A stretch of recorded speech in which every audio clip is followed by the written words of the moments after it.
Today, we have a truly exceptional guest with us, Margot Brown, who is the Senior Vice President for Justice and Equity at the Environmental Defence Fund. Margot, welcome. Of course, EDF is well known in the climate community, but not everyone in our audience may know about the amazing work that you guys do. So can you just give our listeners a taste of a flavor of the work that you do all around the world fighting climate change? Well, EDF has really doubled down on the fight against climate change. And we have, one serious goal, and that is to stabilize the climate, but we also intend to support people's health and well-being. And as part of that, in 2020, EDF made a very conscious decision to integrate environmental and climate justice into the fabric of the organization. And that integration was really deliberate on the part of the organization. And it was making sure that, the work that a number of people had been doing across the organization for decades with tremendous success was no longer sort of pockets here and there, but it was integrated, because what EDF has realized is in order to stabilize the climate, it is imperative that climate and environmental justice be woven into the fabric of everything we do. And so the real question then became, how do we do that? And EDF created the area that I now run, the Justice and Equity lead section here. And that has been incredibly instrumental in pushing that, piece to really improve the health and well-being of all people. I will say that one of the things that EDF has also done in terms of climate is we're operating in 4 regions around the globe. And we specifically picked these regions, Barry, because they are where the biggest emitters are. So we're primarily focused in the Americas, Europe, China, and in India. But in all of these places, we are actively working to integrate justice and equity into fighting the climate crisis. Great. Look, local communities are the bedrock of this. Often they're seen as the front line against climate change. And the world tends to focus on, the big COPs, the big annual meetings where politicians and people get together, and the scientists. But it's right down at those local, individual, indigenous communities very often that the real work has to happen. What are the sort of strengths and unique insights that you think local communities can bring to solving the climate crisis? Barry, I'm going to repeat this line several times throughout our conversation today. And it is sort of my truth that I hold with this work. You will hear me say repeatedly that people closest to the problem are closest to the solution. I'm going to pause and say that again for your listeners, Barry, because it is so critically important. The people who are closest to any problem are also closest to the solution. And for that reason, it is imperative that we bring those on the front lines of the climate crisis into this conversation as we strive for durable and equitable climate solutions. We cannot do this without them. How are you doing that at EDF? Because, I go to COP, you go to COP. As a politician, I meet with groups from local communities. I meet with young people, with school strikers. I meet with, indigenous communities from the Amazon. And their stories are inspirational sometimes. But I struggle to get it translated into policy. And it's how we connect those two that really is important, isn't it? It's imperative. That connection around that the story and the policy is pivotal. And so, Barry, what I believe is that 1,000 locals equals 1 global. And there are hundreds of examples in which community efforts have been proven to achieve local solutions and to support global goals.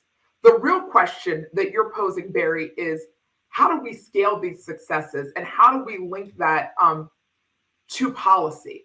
And I think that's where the biggest challenge is in this work. But there is a solution, Barry. When I first joined EDF, I decided to do some homework, and I had conversations with 200 people. And in every one of those conversations, no matter where people sat on the political spectrum, no matter where they believe the role of environmental and climate justice should be for an organization like this, every single conversation, the word capacity came up. And it came up over and over and over again. And then capacity began to fall into three discrete categories, Barry. One was funding, one was technical assistance, and the third was opportunities for shared learning. And from that, EDF built what is the Frontline Resource Institute. And the Frontline Resource Institute here at EDF provides resources to community-based organizations sitting on the front lines of environmental and climate justice. And it is imperative to build the capacity of those organizations so they can engage in the policy conversation. Because without the capacity, it's impossible to ask these people who are doing incredible work to jump in a policy debate. Most of the time, these leaders have other full-time jobs. They are doing other things within their community, and they really don't have the capacity to engage. And I'm going to end your question with one thought, Barry. A lot of folks said to me when I first joined EDF, people who are fighting on the front lines need a seat at the policy table. And I countered that statement and said the seat is the floor. Once they get to that policy table, there's two things that have to happen. Policymakers have to engage in radical listening because these folks are experts. And the second thing goes back to capacity and making sure they have the adequate resources that are needed to engage in that policy discussion. And I think when you pair the resources that are required for these community-based organizations to engage and policymakers engage in radical listening, we're going to see the kind of change that you're suggesting, Barry. Great. Look, now I want you to go concrete. I want you to give me some real life examples of community-led climate projects and some of the outcomes, because I know what EDF has achieved with some of these groups. And that's what we need to convey, how this work gets done and just actually how transformatory it can be. Excellent question, Barry. I'm going to dive really deep with a very specific community. And this is St. James Parish here in the United States. And this month marks the 1-year anniversary of 2 historic wins by this community against petrochemical polluters. And so for your audience, petrochemicals are chemicals that are made from fuel, which is largely oil and gas. And they're in everyday products like plastics, detergents, clothing, etc. And around the world, these petrochemicals facilities are a major, major source of pollution. And not only that, this pollution from these facilities has catastrophic impacts and at a level. For example, in southern Louisiana, there's an 85-mile stretch known as Cancer Alley. And within this 85-mile stretch, like 25% of the United States petrochemical facilities sit within this very tight window. And within that very tight window, you know what also sits there? Very poor people who have been disadvantaged. And they have some of the highest cancer rates in the United States because of this. And so what's happened, because they face this disproportionate burden, they've done a phenomenal job being able to secure wins for not only their community, but for our planet. So how has EDF supported Rise St. James? Rise St. James has become an integral partner of the work that we do here at EDF. And not only they become a partner in the work that we do here at EDF, Barry, but they have begun to inform how we operate as an organization. So it's not just us supporting their efforts, it's us coming together and learning from them and their successes and their victories, Barry, on how we can show up as an effective partner and support their work. And So so, what is it that they achieved in their community? How did they interact? How did they change the interaction between the petrochemical companies and the local community? they were exceedingly instrumental in stopping two major petrochemical facilities in Louisiana. The woman who leads Rise St. James, Sharon Levine, was a school teacher with no previous organizing experience. And what she saw in her community was one person after the next dying of cancer. And she decided to do something about it. And what she did was create an organization called Rise St. James. And with this organization and a host of other partners, she was able to stop two massive petrochemical companies from coming in to St. James Parish. And that stoppage demonstrated the power of community based organizations. It demonstrated what happens when a community based organization has the power and resources and a leader who is not going to give up. And she continues this fight, not just in southern Louisiana now, but around the globe, and sharing her learnings with others about the steps that they took to stop the petrochemical companies from entering into a place that was already completely overburdened. Yeah. And so many communities are, and they're suffering the pollution and the health effects that you're talking about. You know, I know that you've done a lot of work with some of the women in India who've been fighting against air pollution in their communities.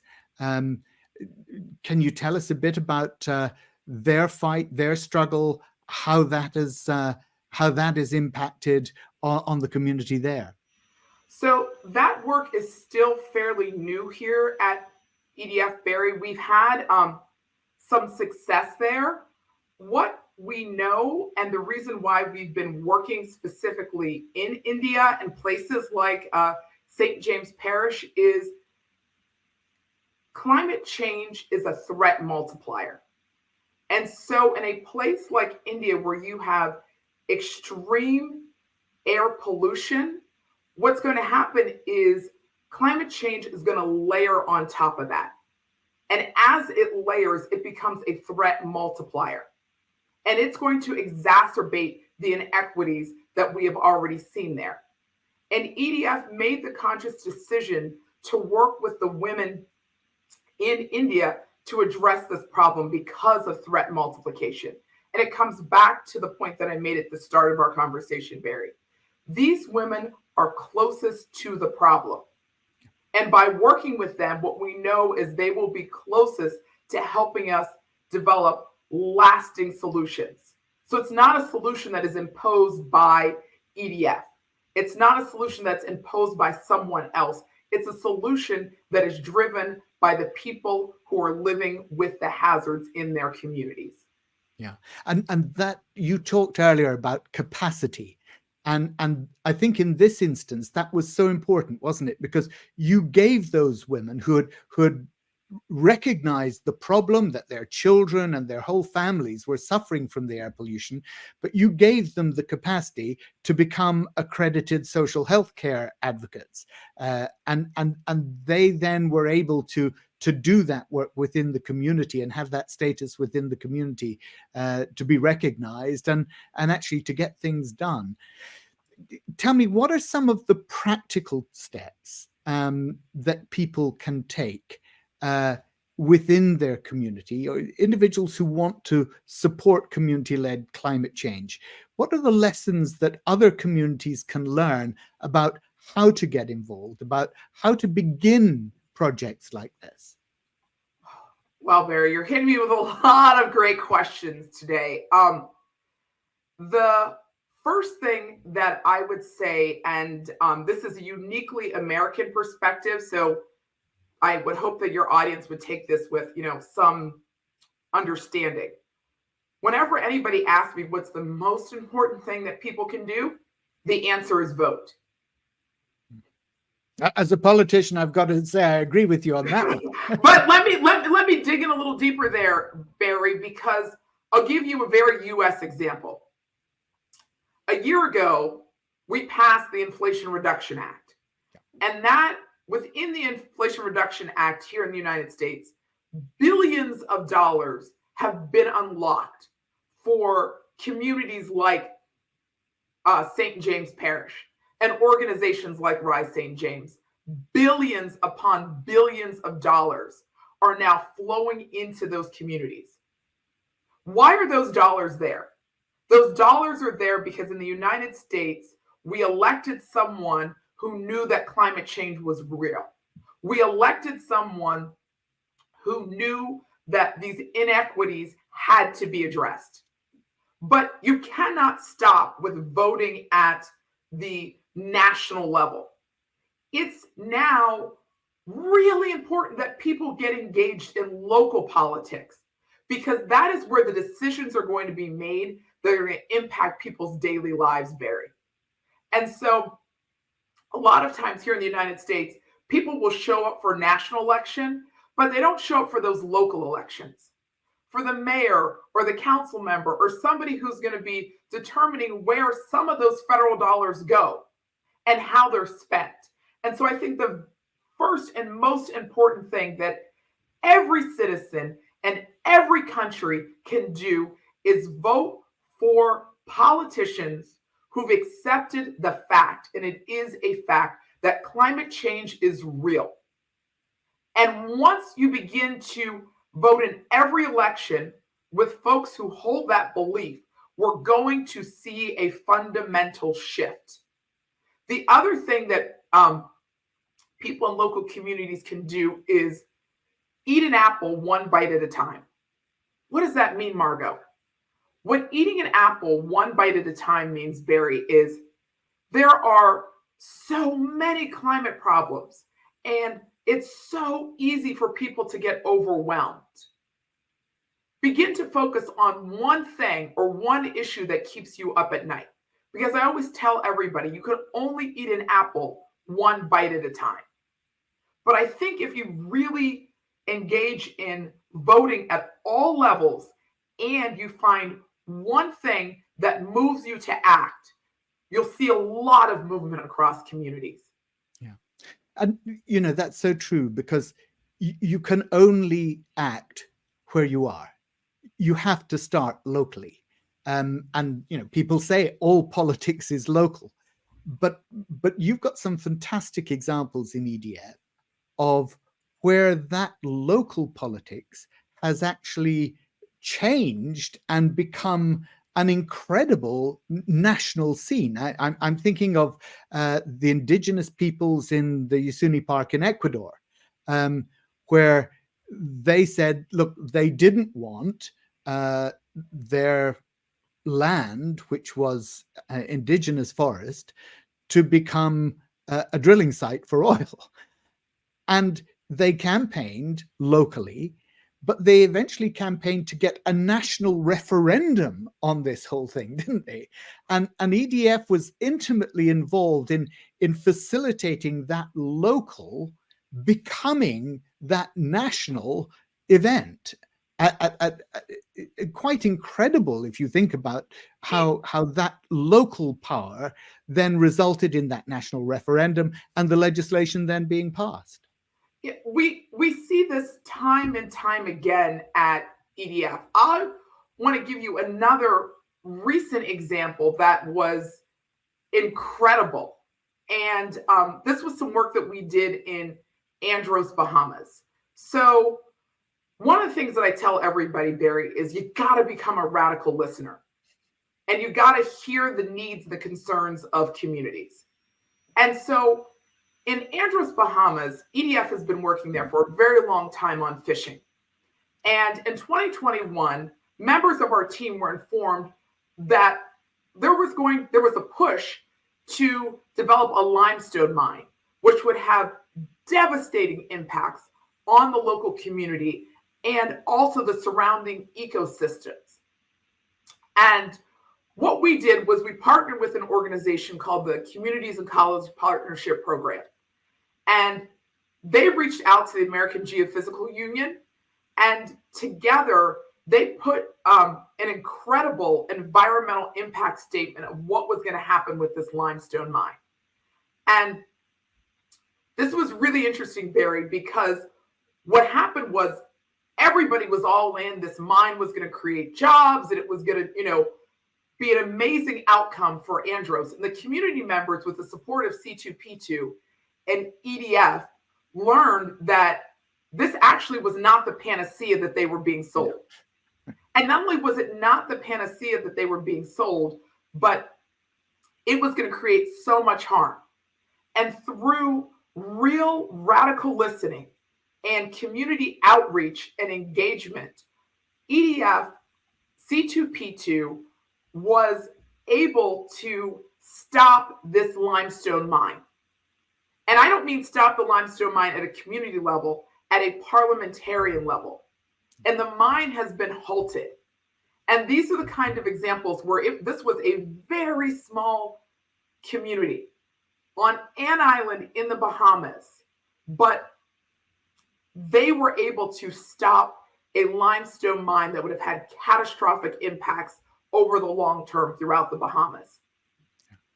Look, so much of what we're talking about is about power dynamics, power relations, communities who don't appear to have the power to fight back against something or to present an alternative viewpoint.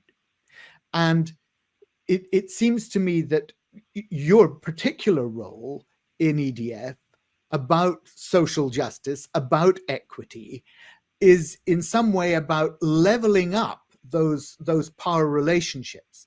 But I want to ask you about the whole global climate change scene at the moment, because one of the things that certainly troubles me, I'm sure it does you, is that we know that only 1% of international climate finance actually reaches local indigenous communities.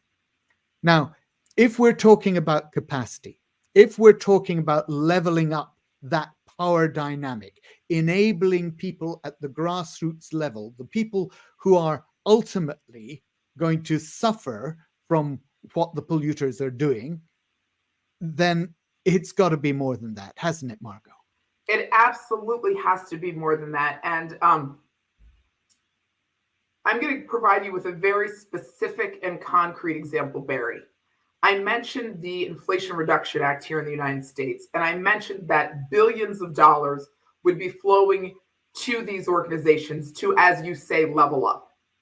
And when I learned about this, I was exceedingly concerned for the reasons you mentioned, that 1% of money is going directly to those places.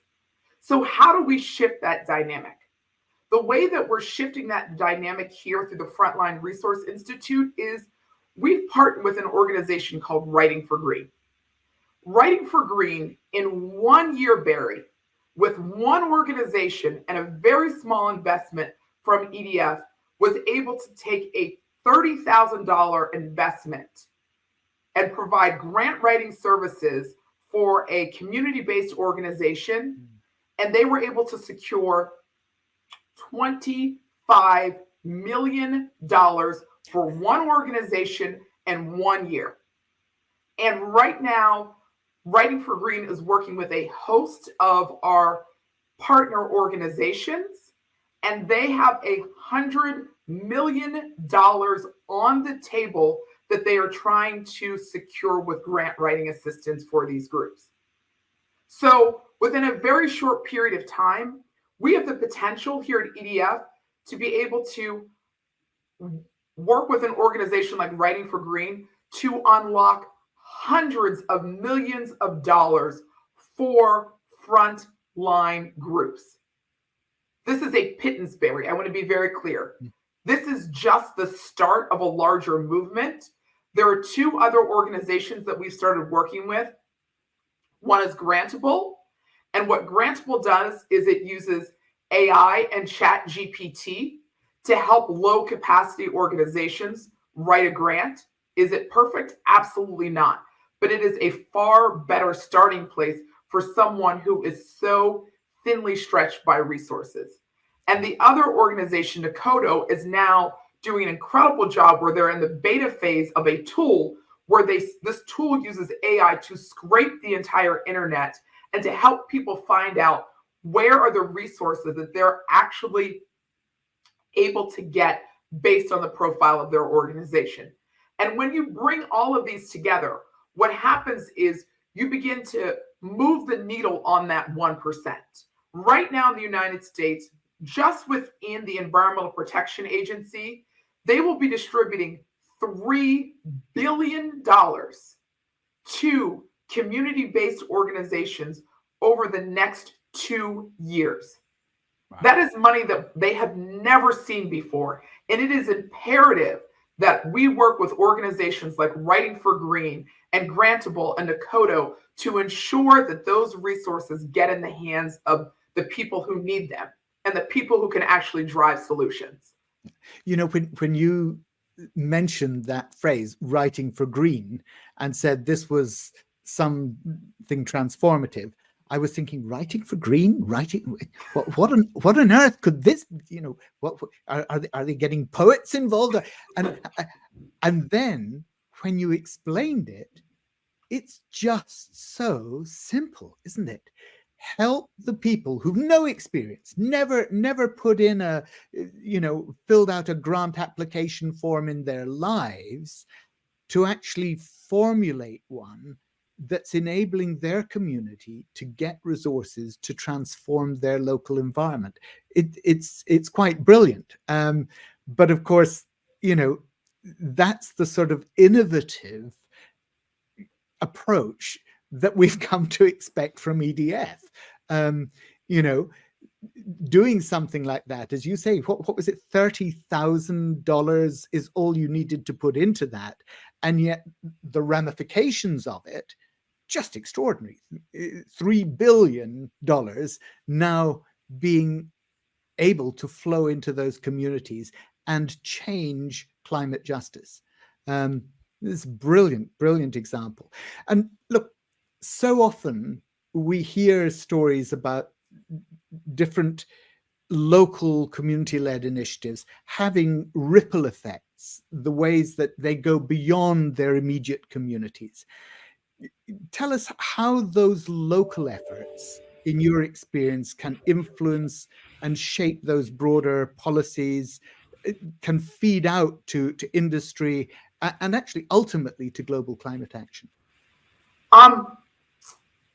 There are so many ways that this can be done, but I'd really like to uplift a powerful example out of Africa and how the scale of this work is exceedingly powerful. So in Kenya, there's an organization called the Pan-African Climate Justice Alliance. And the Pan-African Climate Justice Alliance is now hosting it's called the Nairobi Summer School for Climate Justice. And they're focusing on youth ages 18 to 35. And I had the distinct honor to participate in that Nairobi Summer School this year. And what I saw was something that was unbelievable, Barry. I saw 300 people who were hungry to learn about climate change, to learn about climate justice, and to learn about policies and to figure out how to insert themselves into the global policy debate. And these were summer school students from all over the globe, Barry. While the summer school takes place in Nairobi, almost every country in Africa was represented. You had students from India and Pakistan and South America and all over the globe participating in this summer school. But it doesn't just stop there. A number of these young people are running to be members of parliament in their respective countries. They're running for local positions.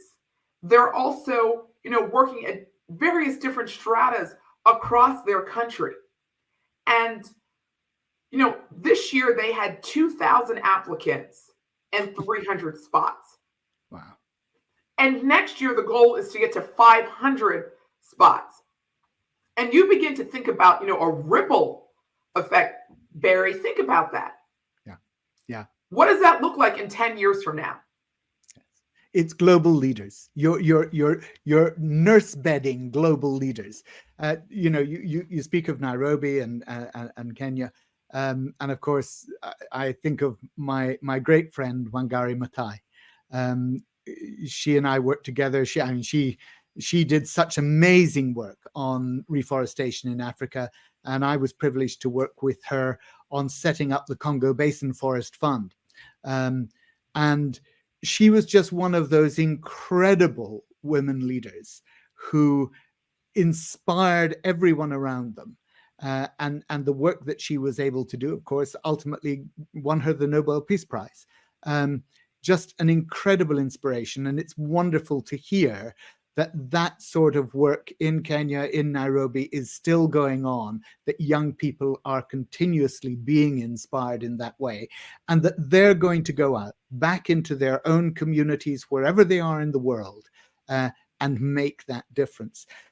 Margot, listen, we could talk all day. We've come to the end of our time. In fact, we've run over, so goodness knows what the editors are going to say to me afterwards.